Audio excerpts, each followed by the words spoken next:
অন্যায় কখনো ন্যায় হয় না, খারাপ ব্যবহারে কেউ সুখী হয় না।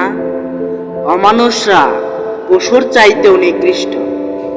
জেনে বুঝে কারো মনকে আঘাত করা সুস্থ মানুষের কাম্য নয়।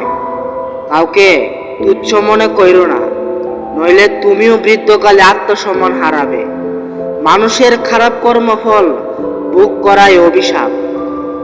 সকল ধরনের মানুষের কথা বোঝার ক্ষমতা যার আছে সেই ভালো জ্ঞান লাভ করে।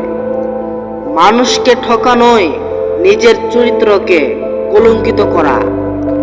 মানুষ মানুষের জন্য, কিন্তু অমানুষ নয়। বরং তারাই অমানুষ যাদের ভিতরে মানবতার মন মানসিকতা নাই, অর্থাৎ মানুষের প্রতি যার ভালোবাসাই নাই। দেশপ্রেমিকরা মৃত্যুর মুখেও হাসতে জানে।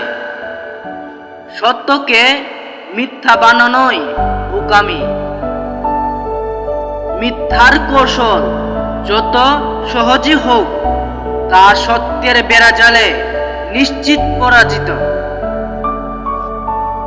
কেউ যদি তার কৃতকর্মের জন্য অনুতপ্ত না হয়, তাহলে ধ্বংসের পথ তার জন্য খোলাই থাকে।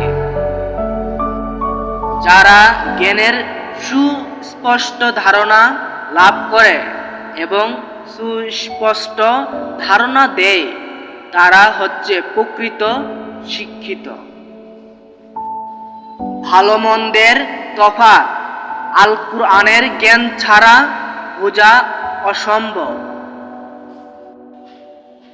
যে ব্যক্তি পরিশ্রমের সম্মান দিতে জানে না, সে অহংকারী মানুষ।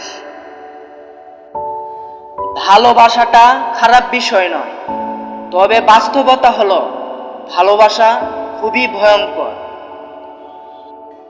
হালাল পথে চলা কষ্টের হলেও মানসিক শান্তি পাওয়া যায়।